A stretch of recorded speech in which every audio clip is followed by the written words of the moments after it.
Okay, so welcome again. And each of our weekly discussion circles are centered on a human habit that inflicts ecological wounds, an ecological value that can counterbalance that habit, and a healing action that we can take to sustain and renew life in our common home. Our discussion circle this evening will focus on objectification or throwaway culture, deep curiosity, and action. And a prompt was sent around to each of your emails during the week for anyone who wanted to do any reading or reflecting beforehand, but this was not at all necessary, and there is time for reflection built into this evening's session before we share in small groups. Our theme this evening is summarized very well in the quote from Laudato Si that appears on the screen here, especially the highlighted part that reads, "If someone has not learned to stop and admire something beautiful, we should not be surprised if he or she treats everything as an object to be used and abused without scruple. If we want to bring about deep change, we need to realize that certain mindsets really do influence our behavior."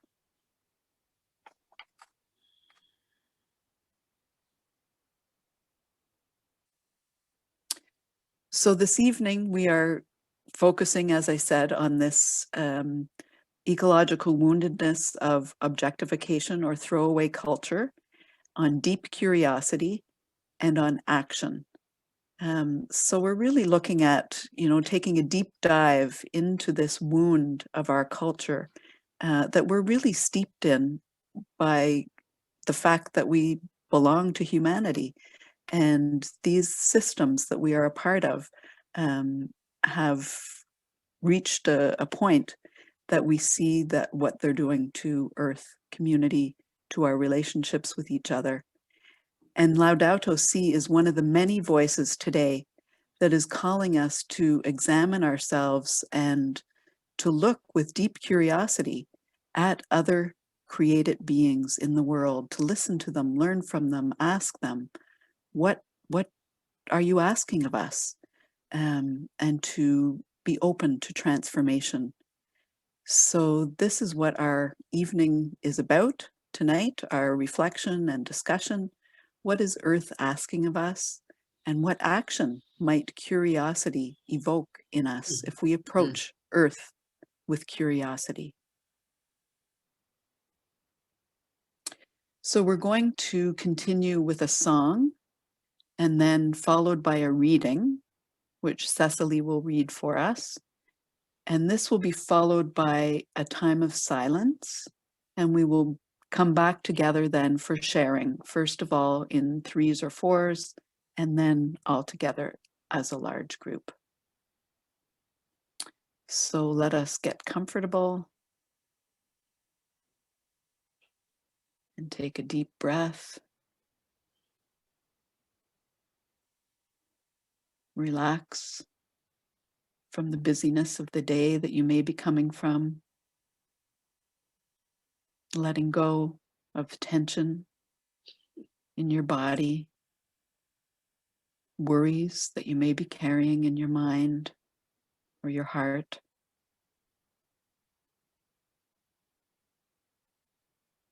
And I invite you to turn off or to mute yourself and just relax as you listen to this song, and also to the poem prayer that will be read after it.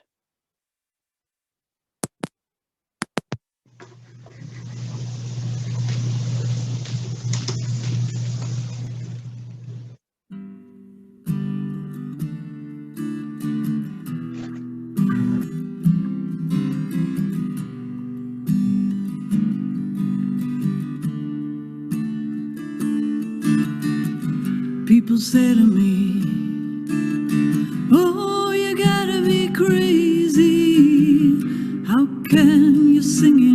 times like these. Don't you read the news? Don't you know the score? How can you sing when so many others grieve? People say to me, what kind of fool believes that a song will make a difference in the end?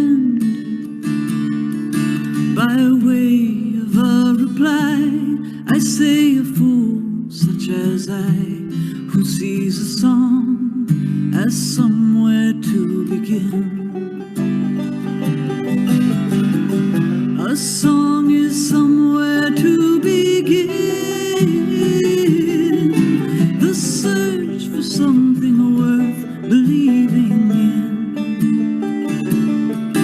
If changes are to come, there are things that must be done, and a song is somewhere to begin.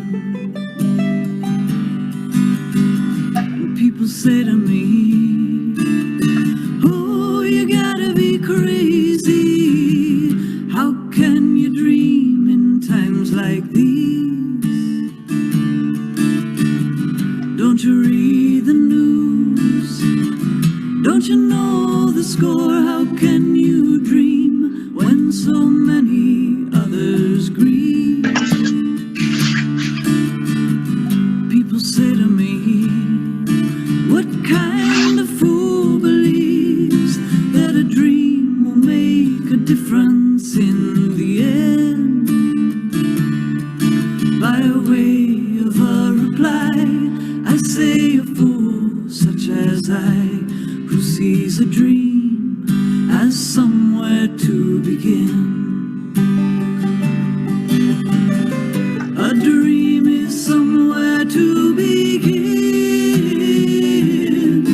The search for something worth believing in. If changes are to come, there are things that must be done, and a dream is somewhere to begin.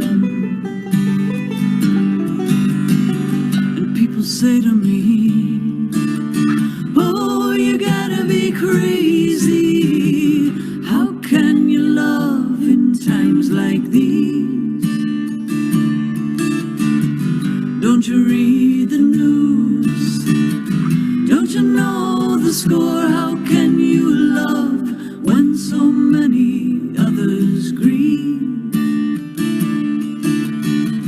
People say to me, what kind of fool believes that love will make a difference in the end?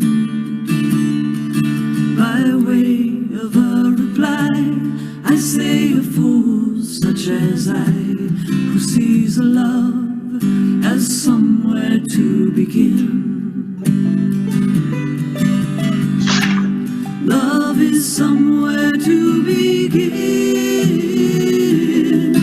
The search for something worth believing in.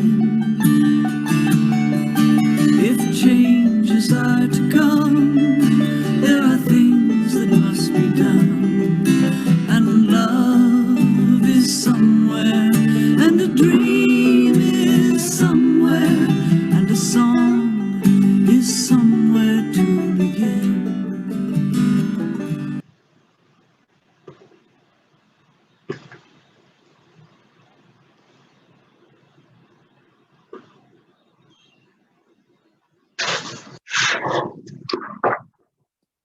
Holy Ground by Macrina Whitaker.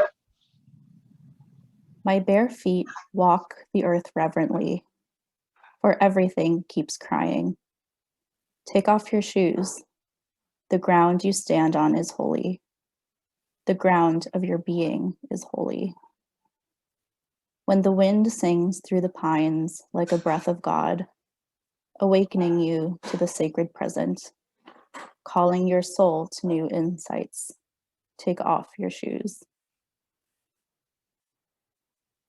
When the sun rises above your rooftop, coloring your world with dawn. Be receptive to this awesome beauty. Put on your garment of adoration. Take off your shoes. When the red maple drops its last leaf of summer, wearing its burning bush robes no more, read between its barren branches and take off your shoes. When sorrow presses close to your heart, begging you to put your trust in God alone, filling you with a quiet knowing that God's hand is not too short to heal you, take off your shoes. When a new person comes into your life, like a mystery about to unfold, and you find yourself marveling over the frailty and splendor of every human being, take off your shoes. When, during the wee hours of the night, you drive slowly into the new day, and the morning's fog, like angel wings, hovers mysteriously above you, take off your shoes. Take off your shoes of distraction. Take off your shoes of ignorance and blindness. Take off your shoes of hurry and worry. Take off anything that prevents you from being a child of wonder. Take off your shoes. The ground you stand on is holy. The ground you are is holy.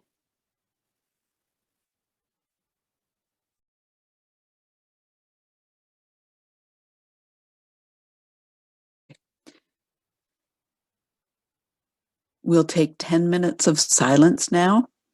And these are the questions that were on the prompt that you may have reflected on or you may want to reflect on now. These are just prompts and meant to be helpful. If they're not, that's fine. But we will, it says 15 minutes there, but we will take 10 minutes of silent reflection, and we'll begin with the sound of a gong and end with the sound of a gong.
So now Teresa will put us into rooms of 3 or 4, and we can share whatever is shimmering in us, whatever has been evoked in us in this time together.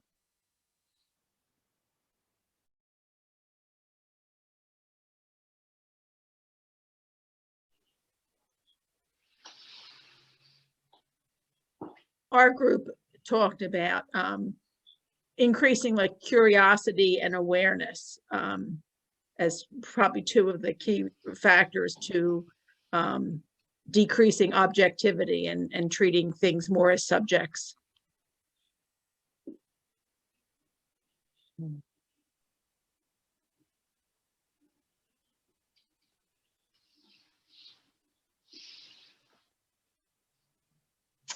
When we were all sharing in my group, Adrienne brought up planting natural plants, or native plants, not natural plants, native plants in her garden.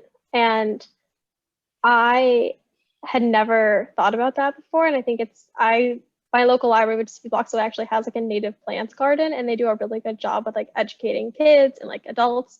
There's signs everywhere. They do like activities pre-COVID about what's like actually in the garden. And I think I always just thought it was really pretty, and there are tons, like there's a noticeable amount more squirrels and birds and just bugs there. And I think like I just never put the 2 and 2 together until she mentioned it. And I thought too about like going home and like driving to the suburbs and seeing just like all these like really beautiful manicured lawns, but those, azalea bushes are probably not natural to Pittsburgh. Like as shocking as that might be to some people, I think just like reframing your idea of like, oh, I want to plant something here, like how can I also make it benefit what's like around me too? It's not just a decision that I make, but it's a decision that's also going to affect what's also like living in my area.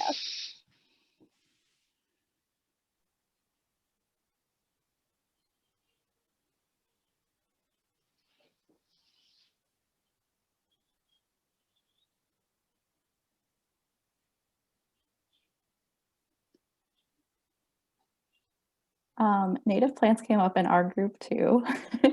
Rachel talked about native plants. But the other conversation that we had was about water, which is an issue that I've worked on for a while, but my parents just were out of water for 4.5 days in Texas. And so in thinking about the question of what's something that you take for granted, having fresh, clean, abundant drinking water is definitely one of those things. And then we had a discussion about, well, how did you get this attitude of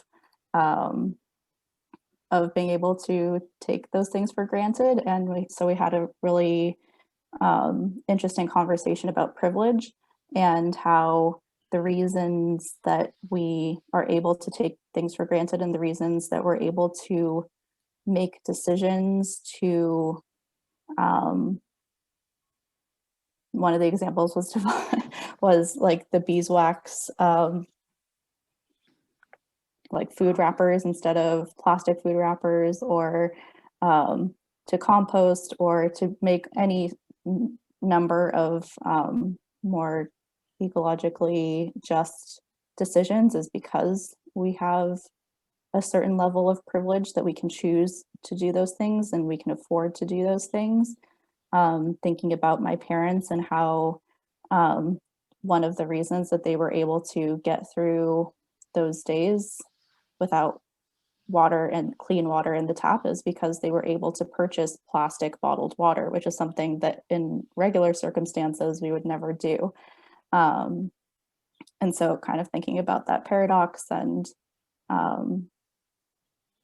yeah, so I don't know, I enjoyed our discussion on that topic.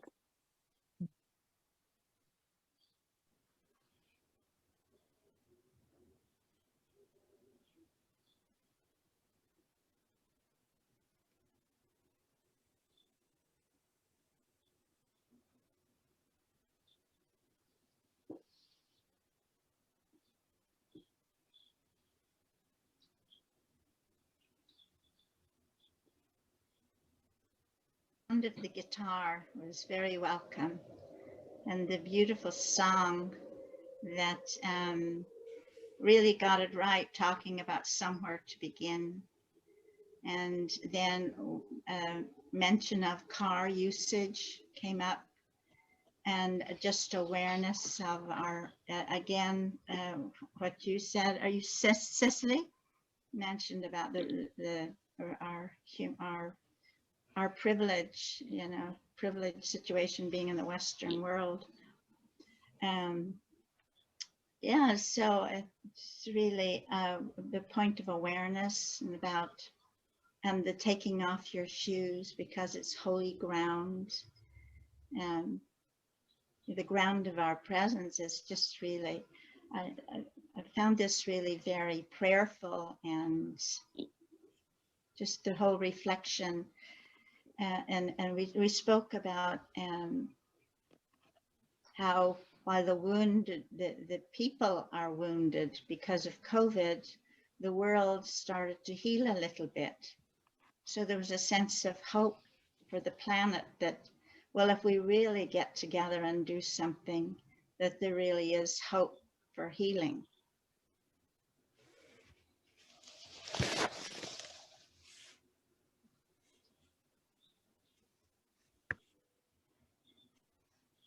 I'm thinking about taking off your shoes, and when in the poem I was thinking like taking off my shoes and walking on the beautiful sand of the beach, or the soft moss, or the grass all freshly cut. But often when I take off my shoes and walk, I step on things that are picky and it hurts. I have very sensitive feet. And so I think part of being willing to take off my shoes is being willing to be startled maybe into awareness of what's beneath me, what's around me.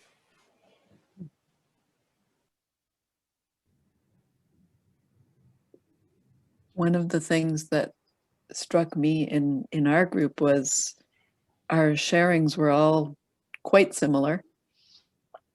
But what I kind of heard directly, but also kind of indirectly and kind of underneath everything we were saying was a longing to be in relationship with Earth. Because we were talking about things like, researching products that we buy, going to great ends to research, but thinking, well, there's another lens that we can add to the kind of research we do, and that is the impact that our purchases have on Earth, or the social impact they have with people, where we choose to live. Our choices are, it seems in our little group, our choices very much needed to be in places where we could feel like it was more than just people, that there were trees and other beings that we could be with. So that's kind of what I'm taking away from our group, is that longing, the longing to not hurt what we love and to be in deeper relationship with Earth.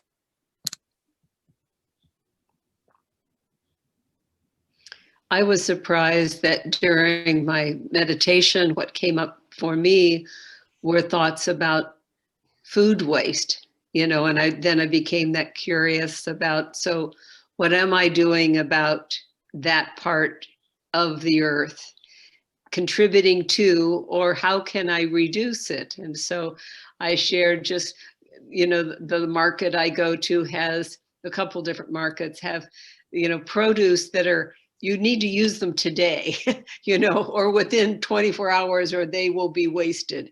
And so that challenge of using those, and then am I the woman going through the checkout that's only buying things that are $1 a bag, but just being mindful in a different way about community and what we produce to eat, and being careful about consumption.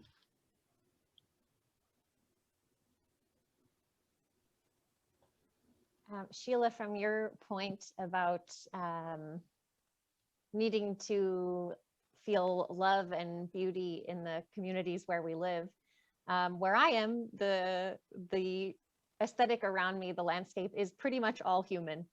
There are not a lot of green spaces that are not cemeteries, so you could argue that that's also a human space. And one of the things that I love about it is that there is great beauty in this landscape, because it is one of the most diverse places in the entire world, if not the most diverse place in the entire world when it comes to different cultures and ethnicities and languages. However, I was realizing in my reflection at the same time that we're, seeking not to just look across a landscape and kind of objectify that, a landscape of non-human things, living things, that I also need to spend some time developing deeper curiosity and entering into relationship with the diverse human landscape that is immediately around me, because I have found that I have a tendency to objectify the human diversity as a pleasing aesthetic that I enjoy being around. But of course, it's comprised of people who are not there for the sake of my gaze. And so for me, I see some work needing to be done to learn more and know more and be in relationship with members of that human community that's around me, in the same way that I'm seeking to be in relationship with the non-human living community around me. Mm-hmm.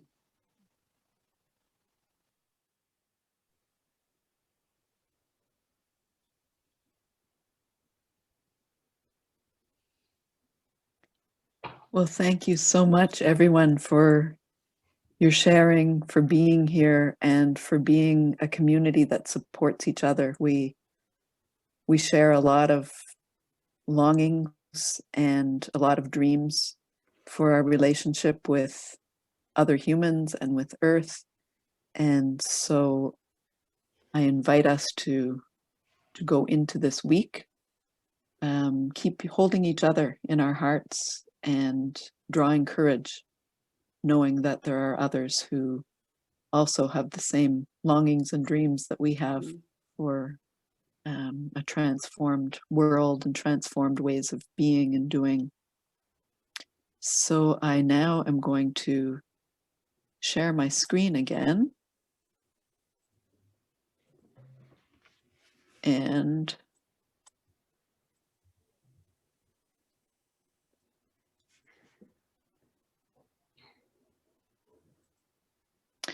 I'd like, whoops, that's not where I want it to be. I'd like to ask if there's a volunteer who would like to read our closing poem prayer this evening to send us off. I could do it. Thank you. A Garden Beyond Paradise by Rumi. Everything you see has its roots in the unseen world. The forms may change, yet the essence remains the same. Every wondrous sight will vanish, every sweet word will fade, but do not be disheartened. The source they come from is eternal, growing, branching out, giving new life and new joy. Why do you weep? That source is within you, and this whole world is springing up from it. The source is full, its waters are ever flowing. Do not grieve, drink your fill. Don't think it will ever run dry. This is the endless ocean.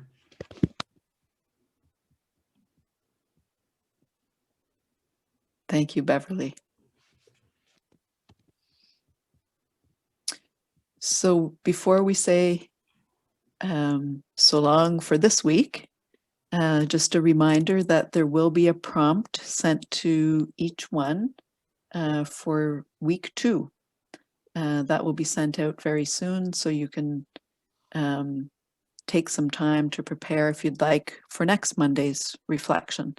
And again, if there's anybody who would like to volunteer to help prepare next week or any of the future discussion circles, please contact any one of the 3 of us. We're not suggesting you do it by yourself, but if you'd like to join us, that would be great. And I wish you all a wonderful, wonderful week. Thank you. Thank you. Thanks, everybody. Good night. Bye. Good night. Thank you. Hi, Good thank night. you. Thank you. Stay well. Have a good week. Good night. Thank you. Good night. You too.